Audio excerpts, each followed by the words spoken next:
Udah 6 orang, mulai aja. Jadi yang lain menyusul insya Allah. Berarti udah sama ya, lama sama subuhnya.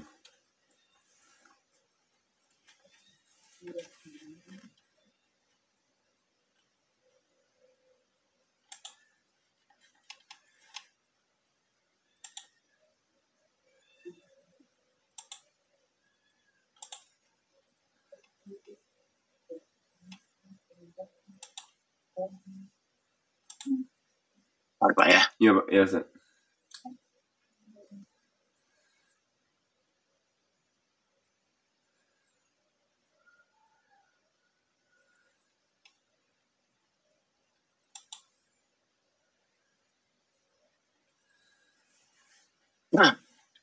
Bismillahirrahmanirrahim. Assalamualaikum warahmatullahi wabarakatuh. Waalaikumsalam warahmatullahi wabarakatuh. Innal hamdalillah nahmaduhu wa nasta'inu wa nastaghfiruhu wa na'udzu billahi min shururi anfusina wa min sayyiati a'malina. May yahdihillahu fala mudilla lahu wa may yudlilhu fala hadiyalah. Asyhadu an la ilaha illallah wahdahu la syarika lah. Asyhadu anna Muhammadan abduhu wa rasuluhu la nabiyya ba'dah. Alhamdulillah, Bapak Ibu yang dirahmati Allah, bersyukur kita pada Allah Subhanahu wa taala pada pagi hari ini kita masih diberikan oleh Allah Subhanahu wa taala kesempatan untuk menghirup udara dan juga kesempatan untuk beribadah kepada Allah Subhanahu wa taala. Semoga umur yang diberikan oleh Allah Subhanahu wa taala ini, sisa umur, bisa kita manfaatkan sebaik-baiknya dalam rangka ketaatan kepada Allah Subhanahu wa taala dan menjaga Allah menjaga kita semuanya ya.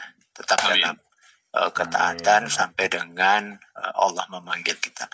Kita sampaikan sholawat dan salam kepada uswah dan kedua kita Rasulullah Muhammad sallallahu alaihi wasallam.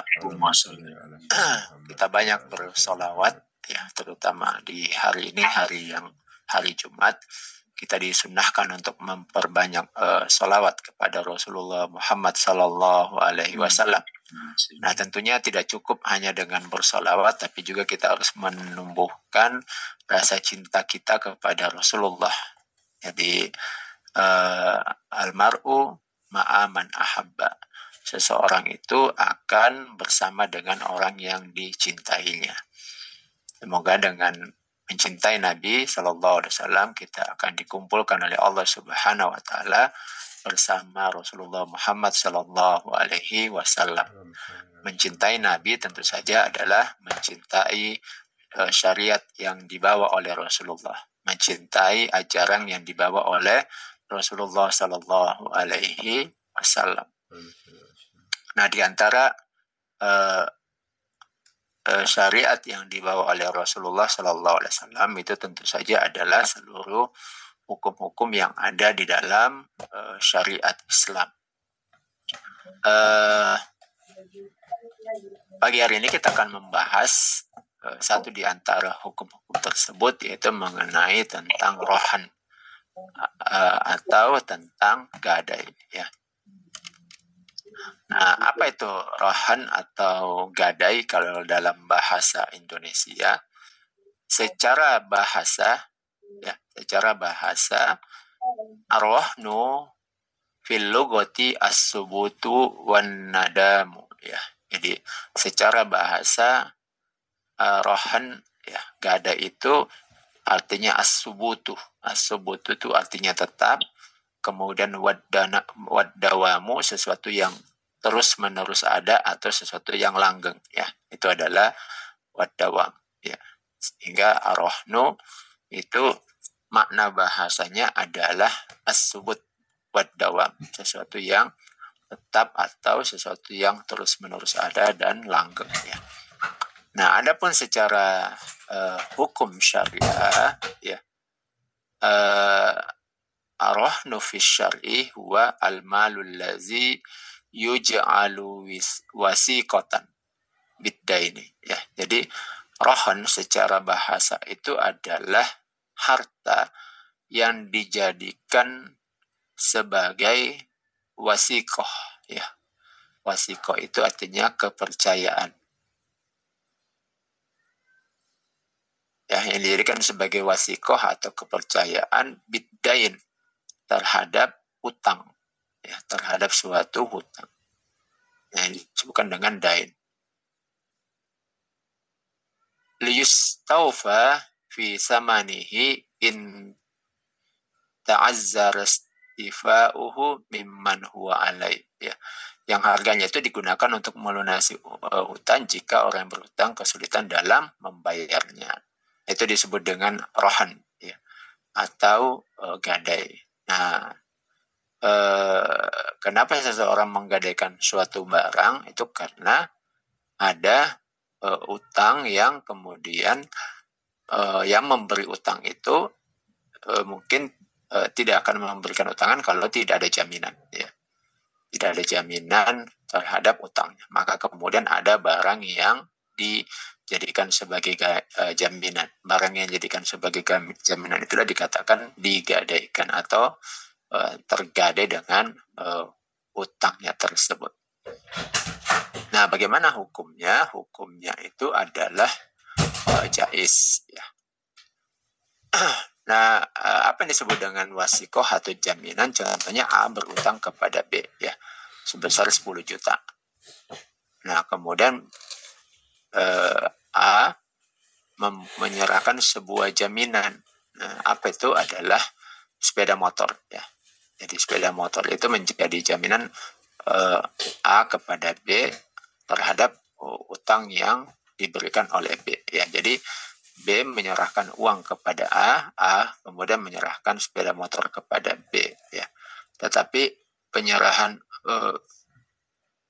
sepeda motor ini bukan dijual, ya. Bukan dijual, tetapi sebagai jaminan atau sebagai istilahnya itu barangnya digadaikan. Yang nanti barang tersebut, ya, bisa dijual, ya, ketika misalnya A kesulitan untuk membayar kepada B. Ya, seperti, ya. Jadi kalau tidak mampu melunasi, maka boleh bagi B atas seizin A untuk menjual sepeda motor tersebut. Nah, apa hukumnya? Hukumnya itu adalah jaiz, ya, jaiz atau boleh dengan dalil kitab dan sunnah, ya. Nah, dalil kitab itu tentu saja ada di dalam Al-Quran, ya, surah Al-Baqarah ayat 283. Wa in kuntum ala safarin walam tajidu katiban farihanum makbudah, ya. Jadi wa in kuntum ala safarin, jika kamu dalam perjalanan, walam tajidu katiban, ya, dan kamu ada bermuamalah tidak secara tunai dan kamu tidak memperoleh seorang katib, penulis, ya, pencatat, farihanum makbudah, maka hendaklah ada seorang atau ada barang yang makbudah, barang tanggungan yang dipegang oleh orang yang berpiutang, ya.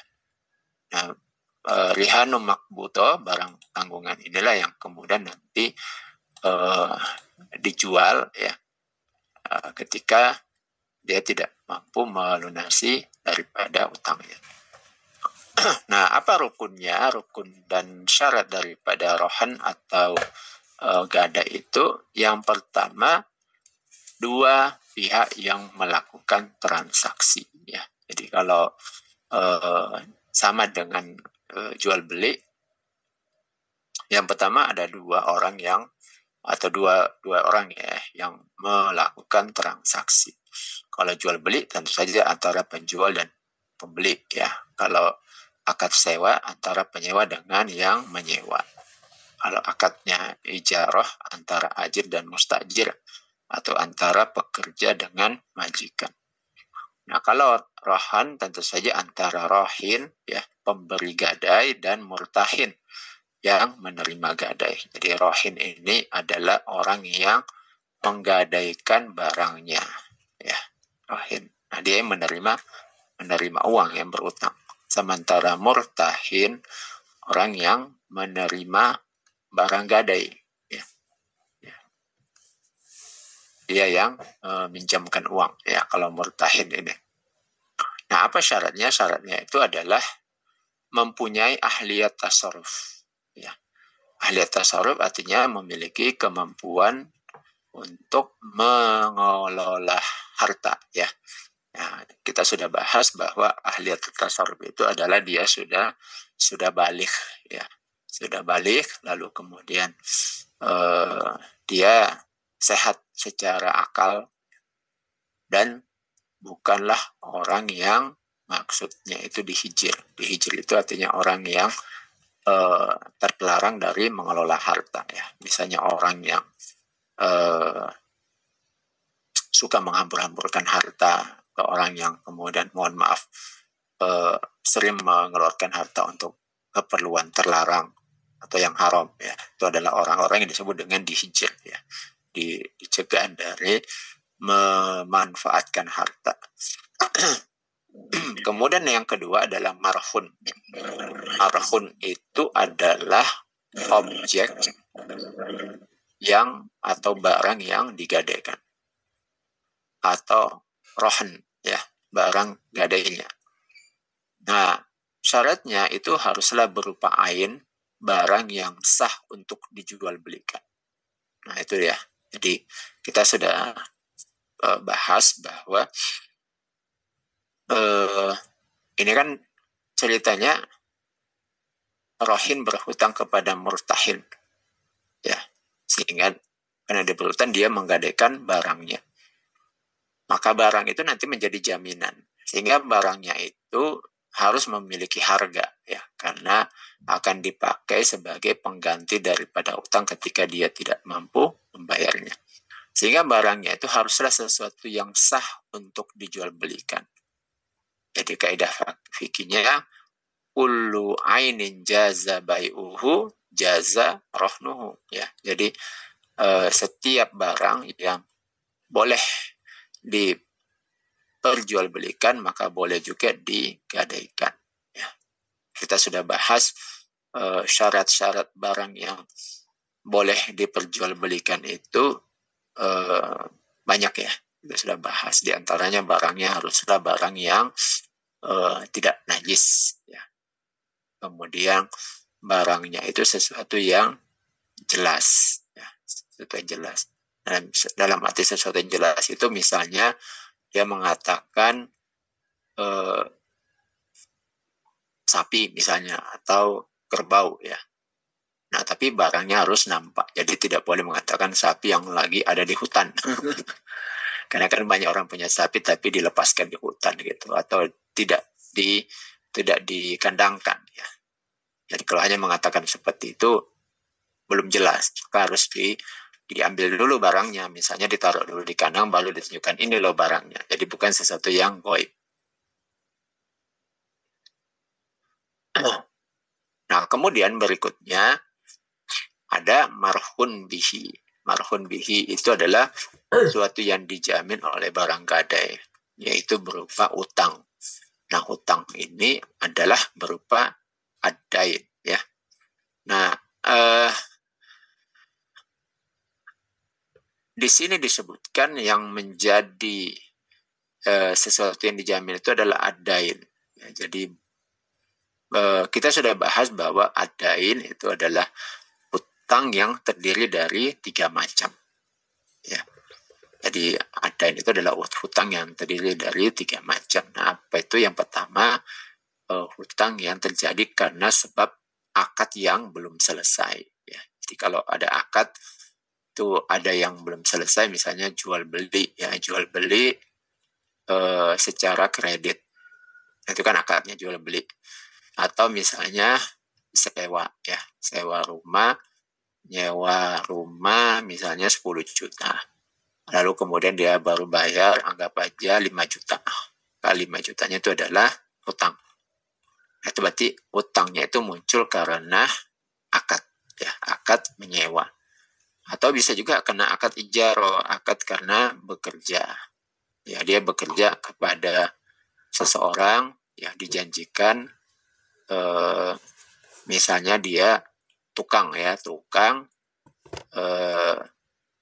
renovasi rumah orang, ya. Misalnya cuma memperbaiki sebuah kamar, misalnya kan renovasi sebuah kamar, lalu disepakati biaya renovasinya, biaya upahnya saja, ya, jasanya ya, di luar bahan-bahannya, anggap aja 10 juta. Misalnya saja tukang itu ngejarnya 10 juta.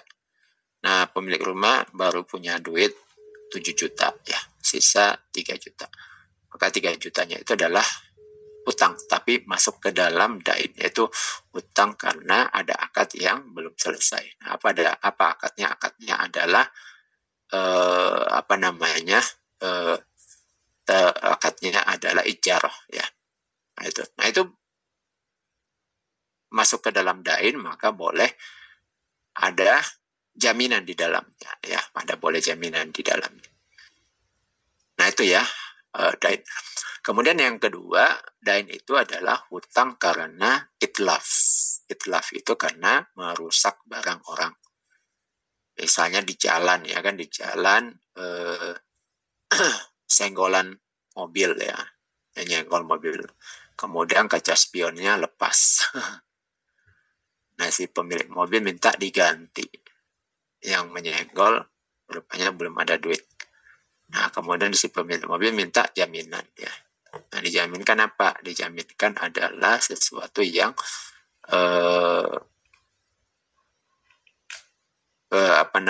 sesuatu yang berharga ya, yang bisa dipakai untuk menggantinya ya. Misalnya disepakati akan dibawa ke bengkel, tapi sebelum hari H supaya tidak lari, lalu kemudian si pemilik mobil minta jaminan.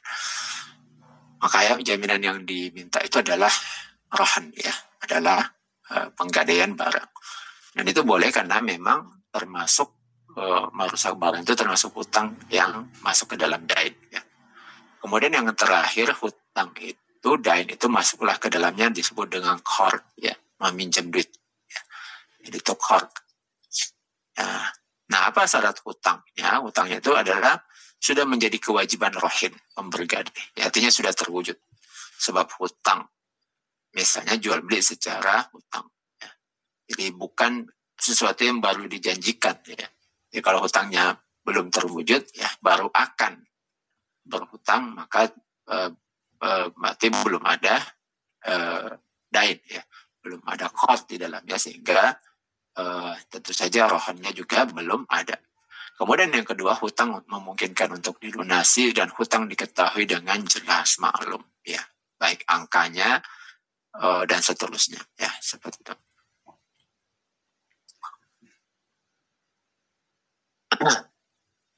Jadi saya selesaikan rukun dan syarat ini, mungkin tidak sampai selesai ya Bapak Ibu ya, mungkin berapa yang bisa sampai jam 6:10, setelah itu kita diskusi ya. Seperti itu, sesuai dengan kesepakatannya bahwa materinya tidak perlu diselesaikan. Kalau nggak selesai mungkin minggu depan kita lanjutkan, sisanya kita berdiskusi. Siap. Kemudian rukun yang keempat itu adalah sigot ya. Sigot itu adalah ijab dan qabul. Nah, kenapa selalu ditekankan di dalam muamalah itu penting namanya sigot ya? Karena sigotlah yang menentukan muamalahnya itu apa ya, maunya itu apa. Jadi kenapa? Karena antara satu muamalah dengan muamalah yang lain itu beda konsekuensinya ya. Jadi kalau ketika disebutkan ini adalah digadaikan, maka konsekuensi berikutnya barang itu tetap milik rahin ya, milik yang berutang. Jadi si yang mengutangkan itu tidak boleh menjual. Beda kalau sigot atau perkataan dalam ijab qabulnya ini dijual atau ini diberikan. Nah, itu menjadi milik daripada yang menerima. Nah, seperti itu ya. Jadi dalam fikih ini selalu ditekankan karena nanti akan menentukan konsekuensi berikutnya. Sama ketika orang mengatakan barang ini diapain nih? Mau dijual, mau dihadiahkan, atau mau dipinjamkan ya kan? Kenapa? Karena itulah yang menentukan hak daripada yang menerima barang. Kalau dikatakan ini dijual, maka haknya yang menerima barang itu menjadi milik dia karena sudah dia beli. Iya. Selanjutnya berarti apa? Boleh dia Ganti Pak. Dia jual lagi. Satu itu aja Pak. Dia berikan ke orang itu boleh. Itu aja. Tapi kalau misalnya pusatnya aja yang ganti-ganti Pak. Bukan dijual, tetapi itu adalah dipinjamkan. Pusatnya ada 5 orang. Maka hak yang menerima itu hanya memakai saja. Dia tidak boleh. Ini kita membahas masalah fikih muamalah. Apalagi dia jual seperti itu. Nah itu apa ya? Kenapa sigot itu penting? Sigot ini bisa menghalalkan sesuatu yang sebelumnya haram ya. Nah syarat sigot itu tidak digantung dengan sesuatu syarat atau digantungkan untuk waktu yang akan datang. Nah apa maksudnya ya? Tidak sah rohon itu kalau berkata begini, saya gadaikan sepeda motor saya jika bisnis saya gagal ya. Jadi tidak boleh digantungkan dengan sesuatu. Saya gadaikan sepeda motor saya 1 tahun yang akan datang. Jadi ada pensyaratannya ya. Jadi ya penggadaian itu sepanjang kesepakatan kapan akan dilunasi ya.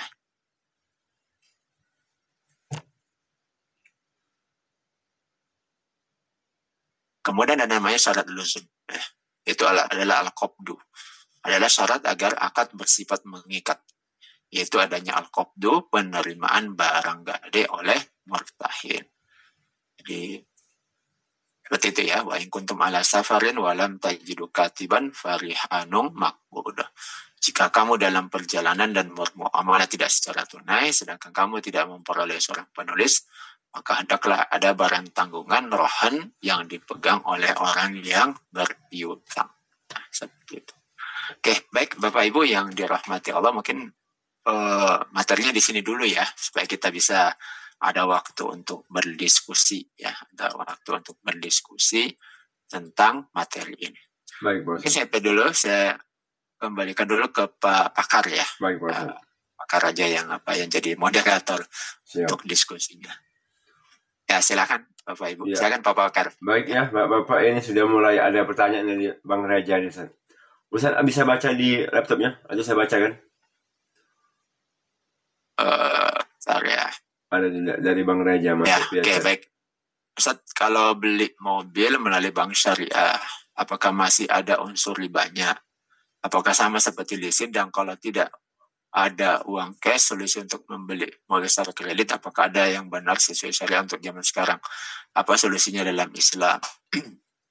Ini Pak Reza cerita dulu bagaimana dengan yang Pak Reza alami gitu, karena menghukumi sesuatu kan tidak bisa dari luar, jadi apa yang kita alami saya sesuai dengan faktanya gitu. Gimana Pak?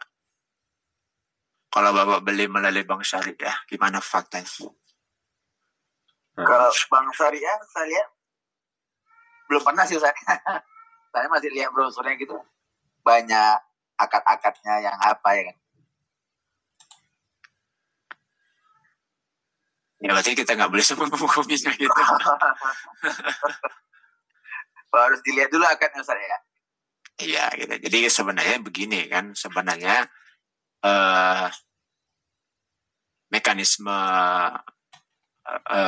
akadnya ya. Jadi kalau misalnya kesepakatannya itu adalah jual beli dengan cara ribohun ya. Jadi dengan jual beli di mana disepakati keuntungannya ya. Nah, maka itu hukumnya boleh. Tapi dengan catatan bank syariah itu harus membeli dulu barangnya. Jadi dia harus memiliki dulu barangnya baru dijual ke kita. Nah seperti itu kan kita sudah pelajari hadisnya lah, tapi malaisa indakah. Janganlah kalian menjual suatu barang yang belum menjadi milikmu. Nah, seperti itu. Jadi ketika misalnya membeli mobil ya kan, anggap aja harga cashnya 300. Nah kemudian bank syariah bersedia menjadi lembaga pembiayaan, ya kan, pembiayaan untuk membeli tersebut. Hukum asalnya boleh kan, tapi dengan syarat begini. Dibeli dulu Jadi ya. dibeli dulu oleh bank syariah, kemudian bank syariah boleh menyatakan berapa untung mau dia ambil, boleh juga tidak, ya kan, boleh juga tidak. Misalnya disepakati ambil 40% misalnya kan, 40%. Ketika harga mobilnya 300 juta, misalnya dia ngambil 120 juta ya. Jadi berapa tuh? 120 tambah 300 berarti 420 ya. Jadi 420 lalu kemudian disepakati berapa dicicil setiap bulan. Hukumnya boleh kalau seperti itu, dengan catatan yang pertama, bank syariahnya membeli dulu barangnya. Setelah dia memilikinya, lalu kemudian dijual kepada kita dengan cara dicicil. Nah, setelah dia memiliki barangnya, barulah kemudian kita berikan DP-nya, ya, DP-nya berapa, lalu kemudian dicicil, ya. Jadi mekanisme itu tidak boleh begini, ya. Bank syariah itu belum memiliki barang, lalu kita sudah ngasih uang DP-nya. Nah, kalau seperti itu yang terjadi, maka sebenarnya yang terjadi adalah pinjam duit kan. Pinjam duit. Seperti itu, pinjam duit. Tinggal dikembalikan dengan cara dicicil, tapi jumlahnya sudah berlebih. Nah, kalau mekanisme seperti ini, nah itulah kemudian sudah terjadi riba di dalamnya kan, seperti itu. Maka supaya tidak terjadi riba harus terjadi di dalamnya jual beli. Kalau terjadi jual beli, maka barang itu dimiliki dulu oleh si penjual, lalu kemudian dilakukan akad jual beli dengan si si pembeli, seperti itu. Nah gitu Pak, yang mekanismenya. Nah si penjual itu tentu saja pengen ada kepastian kan, seperti itu. Nah, di si penjual itu bisa juga membuat kesepakatan dengan suppliernya kan, yaitu dengan membuat kesepakatan khiyar, namanya khiyar itu. Jadi kalau kita mau jual beli ada namanya khiyar. Khiyar itu hak untuk memilih. Jadi misalnya begini ya.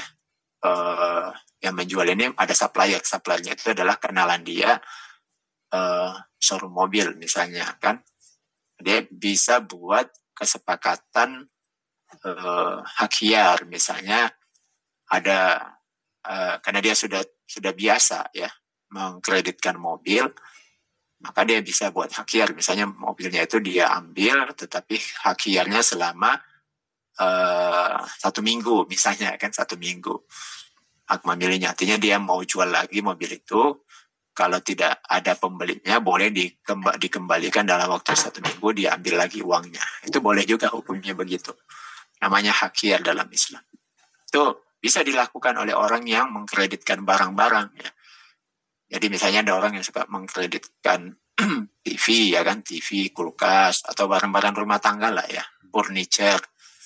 Nah, kan disyaratkan bahwa dia itu kalau mau mengkreditkan harus memiliki dulu barangnya.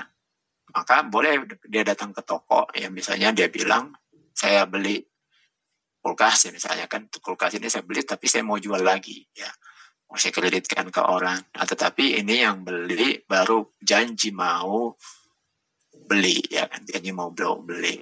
Nah, oleh karena itu saya minta ini kita ada hak khiyar, yaitu saya beli kulkas ini, tetapi ada khiyar, yaitu dalam 1 minggu kalau misalnya boleh saya kembalikan, kalau tidak jadi misalnya gitu. Nah itu hukumnya boleh ya, seperti itu. Sehingga si penjual pun juga ya istilahnya itu aman ya, tanda kutip. Nah, kalau misalnya yang mau rencana kredit itu tidak jadi, maka dia sudah ada hak khiyar dengan suppliernya, ya seperti itu.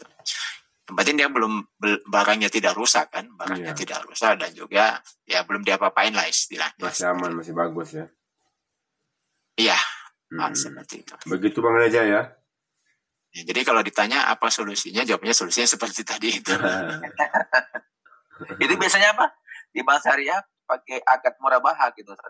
Itu tadi disebut dengan murabahah itu, Pak. Jadi jual beli dengan menetapkan keuntungan, ya namanya murabahah. Murabahah itu asal katanya ribuhun, ya sama dengan akar kata dari riba, ya. Di riba itu kan menambahkan atau tambahan. Murabahah dengan menyepakati tambahannya. Jadi si pembeli itu dikasih tahu berapa keuntungan yang mau diambil, ya. Dijelaskan dari awal ya. Iya, dijelaskan ya. Namanya jual beli murabahah, dan itu boleh dalam Islam ya. Jadi misalnya ada seseorang butuh mobil, ya kan, mobil. Nah, kalau dia beli cash, dananya juga terbatas. Lalu kemudian datang kepada seseorang, anggap aja lembaga pembiayaan. Kemudian lembaga pembiayaan itu mau membeli dulu dan menjual ke dia dengan cara kredit. Nah, tapi disepakati berapa keuntungan yang mau diambil oleh si pembiaya ya, pembiayaan. Jawabnya hukumnya boleh ya. Ya lagi hukumnya boleh, tapi itu tadi yang pertama lembaga pembiayaan ataupun individu, ya boleh juga individu perorangan, itu harus memiliki dulu barangnya sebelum dia jual kepada orang yang membutuhkan.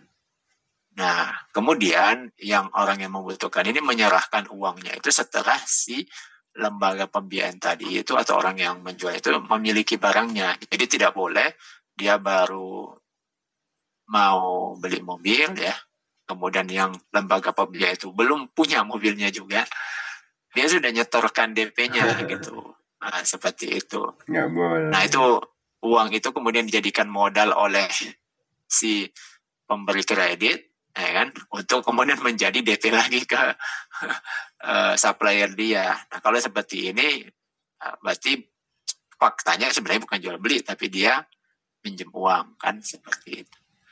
Kalau bank itu dia melempar ke leasing apa gitu, leasing syariah misalnya. Ya itu tadi intinya mekanismenya seperti tadi, Pak. Ya, sepertinya kayak intinya mekanisme seperti tadi bahwa dia memiliki dulu barangnya baru dia jual.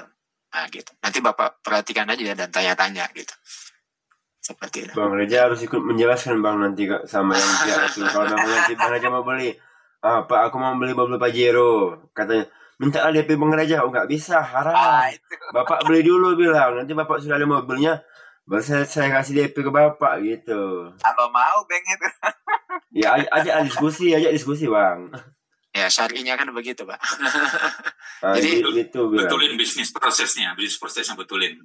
Iya, jadi kan tidak boleh kita mengatakan ini syar'i tidak syar'i. Yang harus kita ketahui itu adalah prosesnya yang syar'i itu seperti apa, lalu kemudian kita lihat sesuai dengan faktanya atau tidak gitu. Nanti kalau berhasil Bang Reza, kasih tahu Bang Reza, awak mau juga Bang Reza. Jadi sama dengan begini, Pak. Itu kan ada tempat-tempat penjualan ayam potong gitu ya. Kan? Iya. Nah, kadang dia tempel di situ logo halal DPH, ya kan. MUI. Apakah MUI atau yang sekarang ini yang ada yang kayak wayang gitu ya. Nah, logo itu kan hanyalah hasil audit dulu ya waktu dia. Tapi yang secara fakta itu kita lihat praktek dia, ya kan. Kalau misalnya contohnya gini ya, dia potong ayamnya. Kemudian kita lihat gitu, dia potong ayamnya masih hidup, masih kelepok-lepok, kemudian dia lemparkan ke air panas. Lemparkan air panas. Sehingga kemudian ayamnya mati di air panas. Nah, kemudian kita mengatakan, Bang, itu nggak halal itu, kayak gitu. Ayamnya kan belum mati tadi, itu udah jadi bangkai itu, di air panas itu. Terus penjualnya bilang, Bang, itu ada logo halal itu. Jawabnya, ya bukan logo halalnya yang kita lihat kan, seperti itu. Prosesnya ya. Tapi proses yang dia lakukan gitu. Dan Anda boleh mengatakan, ini udah diaudit Bang, ini sudah ada logo halalnya di situ. Ya tetap apa yang kita lihat di situ itu tidak halal kan. Itu bangkai udah jelas di depan mata kita dia potong. Kemudian ayamnya belum mati, kemudian dia taruh di air panas.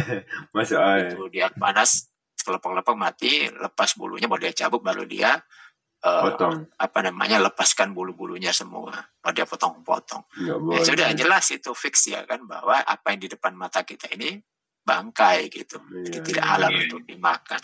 Seperti jadi menghukuminya begitu Pak. Jadi bukan ini sudah ada fatwa halal dari MUI atau sudah ada logo halalnya gitu. Iya, iya. Seperti dan maka yang penting itu adalah edukasi ya. Jadi yang pelakunya itu harus teredukasi. Jadi bukan sekedar di label gitu. Jadi kalau dia teredukasi, meskipun dia tidak ada label halalnya gitu ya, atau belum difatwakan halal, tapi kalau kita bisa punya ilmunya lalu kemudian kita lihat prakteknya, maka itulah yang jadi apa ya kan, seperti itu yang jadi hukumnya gitu. Jadi meskipun dia belum ada label halal, tapi kalau misalnya prosesnya tadi itu memang syar'i, maka kita melakukan berarti itu sah gitu. Atau sebaliknya ya, kayak yang potong tadi ya, dia ada logo halalnya, tapi proses pemotongannya jelas-jelas tidak syar'i yang dia lakukan. Prakteknya jelas di depan mata kita seperti itu. Maka yang kita hukum itu adalah apa yang dia praktekkan. Nah, seperti itu, Pak. Jadi wallahu a'lam. Maka pentinglah edukasi ya, seperti itu, proses edukasi sehingga orang tidak berpatokan kepada logo yang ada gitu. Meskipun itu juga penting ya kan. Artinya setidaknya kalau itu ada bisa menjadi penghilang was-was ya. Contohnya misalnya gini ya kan, anak saya suka nanya, misalnya beli makanan di supermarket atau di mana, tanya, ini halal atau tidak? Ya udah, cara cepatnya adalah lihat logonya gitu kan. Itu ketika misalnya memang tidak kita lihat prosesnya ya kan, kita beli apalah biskuit atau apa, atau makanan siap saji yang itu ada mengandung daging ya kan, mengandung ayam gitu misalnya, maka itu kan jadi ragu ya. Nah, untuk menghilangkan keraguan itu tinggal lihat logonya. Nah, itu kalau kita tidak lihat prosesnya kan, karena sudah jadi makanan itu gitu. Tapi kalau misalnya prosesnya kita lihat seperti pemotongan tadi, nah itu ya berarti yang kita hukumi bukan sekedar label yang ada, tetapi di prakteknya. Nah, gitu. Oke, Pak. Ya. Begitu ya Bang Reja ya. Assalamualaikum Pak Ustaz. Waalaikumsalam warahmatullahi wabarakatuh. Ya, silakan. Untuk dalilnya ran atau pegadaian tadi itu kan Al-Baqarah itu kan ada diawali dengan wa in kuntum ala safar ya. Iya. Jika kamu dalam perjalanan. Jadi tafsirnya gimana Ustaz? Apakah ini kita dalam perjalanan itu kan kita kalau bermuamalah atau malah bergadai ini kan kita nggak tahu dengan siapa orang ini itu ya. Ya. Ini gimana ini Ustaz? Ini seringkali jika kamu dalam perjalanan, walaupun konsepnya memang ada pencatatan atas ini ya, transaksi ini. Kenapa dalam perjalanan gitu Ustaz? Ya, jadi memang salah satu kebiasaan orang Quraisy itu dijelaskan. Jadi begini, orang Arab itu Mekah, ya betul, orang Arab Mekah itu kan dia daerahnya itu kan tandus Pak ya, cuman ada batu aja dan gurun pasir, sehingga ya tidak ada pertanian. Yang ada itu paling orang mengembala, tapi itu pun juga tidak banyak, sehingga mau tidak mau akhirnya kemudian mereka banyak pedagang. Nah, pedagangnya gimana? Pedagangnya itu diceritakan di dalam surah li'ila fi Quraisy ya, ila fihim rihlatash syita'i was-sayf. Jadi mereka itu kalau musim dingin ke selatan ya, ke Yaman, dan musim panas dia ke utara, ke Syam. Jadi membawa barang dagangan apa yang dibutuhkan oleh orang-orang di Yaman di selatan, lalu kemudian dia jual. Setelah itu dia beli barang yang ada di selatan, itu biasanya tidak ada di utara, di Syam. Nah, itu kemudian dia bawa ke sana, dia jual. Nah, intinya begitu saja kan barang itu. Jadi ada orang dari kampungnya Pamatonang ya kan, dia bawa sayur, dia bawa ke Tanjung Balai ya kan. Karena ya pasti Tanjung Balai tidak banyak itu kan, karena bukan gunung ya. Nah sebaliknya begitu sampai di Tanjung Balai dia beli ikan asin macam-macam yang tidak ada di gunung, dia bawa ke gunung, dia jual di kampungnya. Nah, seperti itulah kurang lebih gambarannya ya kan. Jadi apa yang barang yang ada di gunung pasti juga dibutuhkan oleh orang yang di pinggir laut. Demikian juga sebaliknya, barang yang ada di pinggir laut ya dijual ke daerah pegunungan. Nah, kurang lebih begitulah ya. Jadi di ilafi Quraisy. Jadi dia melakukan safar pastinya gitu. Nah, ketika dalam safar itu ya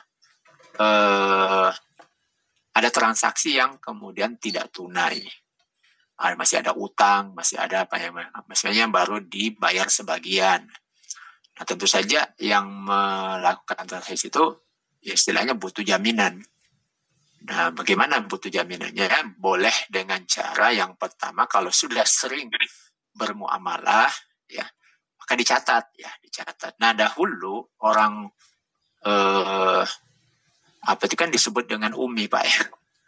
Umi itu tidak pandai baca tulis, tapi jago berdagang. Nah, bagaimana ya caranya? Dia cari tukang catat, ya tukang catat. Maka dicatat. Nah, atau kalau tidak ada, maka ada barang jaminannya. Nah, barang jaminan itulah yang menjadi, namanya barang jaminan. Menjadi barang jaminan kan kalau misalnya dia tidak mampu membayar, nah nanti barang jaminan itu dijual, nah berapa utangnya dilunasi dari sisa utang itu, nanti kelebihannya dikembalikan kepada pemilik barangnya. Nah, seperti itu. Iya, Ustaz. Berarti itu Pak ini ya. Tujuan perjalanan ini tujuannya untuk berdagang, Ustaz ya? Iya. Kalau sekarang kan jaraknya jauh-jauh, misalnya ya, berdagang mencari barang ke Jakarta atau kemana gitu, Ustaz ya? Nyari supplier, Pak. Nyari supplier. Terus kayak itu kan harus diketahui dengan siapa berdagang. Iya, betul. Jadi kalau tahu-tahu aja kita perjalanan, atau kita nanti kan nggak ketemu sama orang berdagang, kan penyelesaiannya juga nggak ribet gitu ya. Ya, makanya kan ketika dia masih transaksi pertama, kedua, itu biasanya ya cash saja kan, karena kan belum tahu nih orangnya, karakternya gimana. Maka biasanya ya udah cash saja. Kenapa? Nah, transaksi berikutnya kalau memang sudah saling percaya berarti tinggal dicatat. Kalau tidak mau ya ada barang jaminan. Yes, ya. Ya, silakan Pak Sapri. Ya, Pak Sapri. Gimana Pak? Silakan Pak. Melanjutkan kasus Pak Reza tadi, Ustaz. Ya. Bank satu perlu membeli dulu dengan supplier. Kalau demikian, apakah perlu balik nama dan biaya balik nama, sehingga ke Pak Reza tadi 2 kali biaya balik nama, Ustaz? Ya, sebenarnya kalau balik nama itu administrasi, Pak ya, administrasi.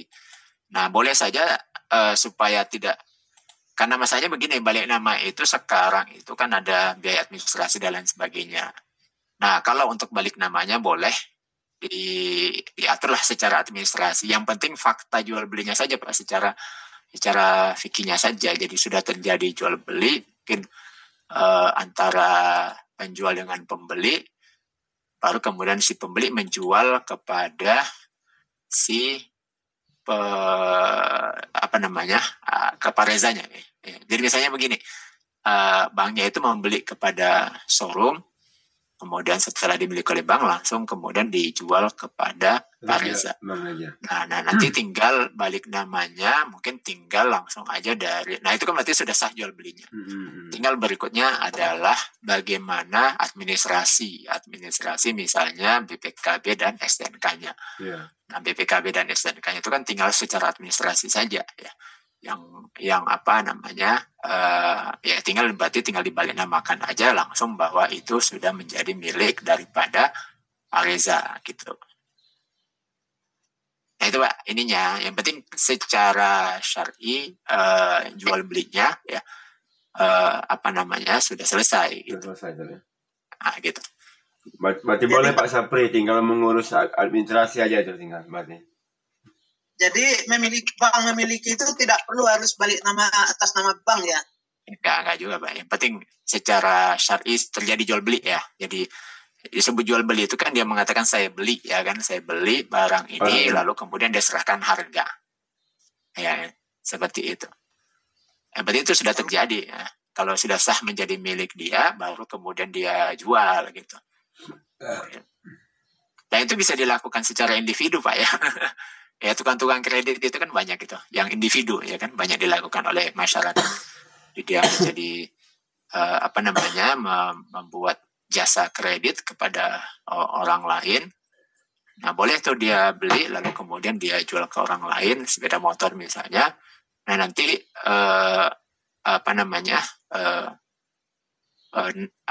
pengurusan administrasi, nama di BPKB dan nama di STNK kan biasanya itu dua lah ya, yang umum ya. Itu boleh tinggal langsung saja ya diurus langsung atas nama si pembeli ya, pembeli di ujung lah ya, seperti itu. Nah gitu Pak ya. Wallahu a'lam. Makasih Ustaz. Ya, sama-sama Pak. Oke. Baik Bapak Ibu yang dirahmati Allah, kalau tidak ada lagi mungkin ini kita lanjutkan minggu depan ya, masih ada lanjutannya menyangkut tentang pemeliharaan dan juga pemanfaatannya ya, daripada marhun. Marhun itu artinya barang yang digadaikan ya. Nanti kita akan bahas bagaimana pemanfaatannya, karena banyak nih terjadi di kampung-kampung ya kan. Seperti itu. Jadi menggadaikan sawah, menggadaikan motor, mobil dan lain sebagainya, apakah boleh dimanfaatkan atau tidak, seperti itu. Oke, baik, untuk hari ini mungkin kita cukupkan dulu kajian kita pada pagi hari ini. Semoga bermanfaat ya dan menambah ilmu kita ya, kemudian bisa kita gunakan dalam aktivitas kita sehari-hari. Nafa'anallah ya, semoga Allah memberikan manfaat terhadap apa yang diberikan. Kita tutup dengan bacaan hamdalah, alhamdulillahirabbil alamin. Doa majelis, subhanakallahumma wa bihamdika, asyhadu an la ilaha illa anta, astaghfiruka wa atubu ilaik. Assalamualaikum warahmatullahi wabarakatuh. Waalaikumsalam. Ustaz izin Pak Ustaz, kita foto bentar ya. Foto bentar Bapak izin. Oh gitu ya, bentar ya. Ini ada 18 orang banyak ini. Silakan Pak Matondang ya. Silakan Pak Matondang fotonya. Saya belum bisa foto, masih foto HP. Pak Matondang belum pulang ya? Pak Junaidi lah, minta tolong Pak Junaidi. Pak Junaidi.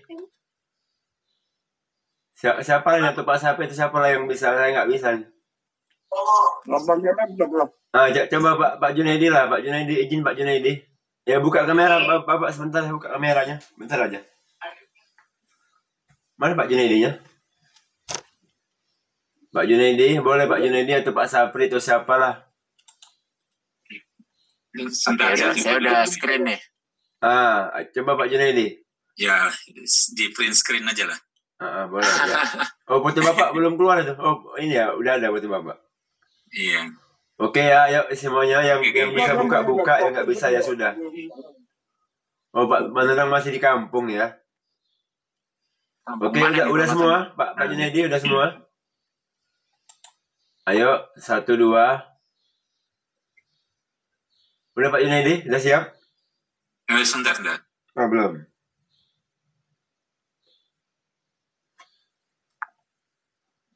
Oke, print screen aja. Oke.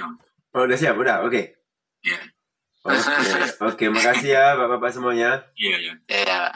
Udah ya. Makasih Pak Ustadz, syukur Pak Ustadz. Oke. Ya, sama-sama semua Bapak ya. Ya Pak Ustadz. Assalamualaikum. Ya, sama-sama. Waalaikumsalam warahmatullahi wabarakatuh. Bapak ada info sebentar ini ya. Kita kan ada rencana mau hataman kitab ya. Jadi saya sudah ngomong sama Musa. Jadi kita buat di bulan 2. Di bulan 2 kita buat sebelum sebelum bulan puasa lah. Nanti kita makan bersama, makan besar nanti di rumah saya kita buat ya. Jadi kita nggak usah menginap, kita buat aja di rumah saya, nanti kita makan di situ sama-sama. Silakan bawa anak istri nanti. Insya Allah kita buat nanti di bulan 2 sebelum puasa lah, pokoknya seminggu mau puasa kita buat nanti kita. Di situ kita makan-makan, kita hataman sama saling memaafkan, nah gitu dia. Menjelang puasa ya. saling memaafkan. Nanti kita saling memaafkan di situ, kita makan-makan, hataman kita ya. Itulah infonya sementara. Oke ya, besok kita libur. Hari Ahad juga libur, kita jumpa lagi di hari Senin ya. Semoga hari ini kita semua diberikan oleh kesehatan, dimudahkan segala urusannya. Yang masih punya utang semoga cepat lunas, yang masih sakit semoga cepat sembuh ya. Yang baru merintis usaha semoga usahanya lancar ya. Semoga kita semua selalu dalam lindungan Allah SWT. Amin. Baik ya, kita tutup ya dengan membaca hamdalah. Alhamdulillahirrahmanirrahim. Dan juga doa kifaratul majelis. Subhanallahumma wa bihamdika asyhadu an la anta astaghfiruka wa atubu ilaik. Wabillahi taufiq wa hidayah. Wassalamualaikum warahmatullahi wabarakatuh.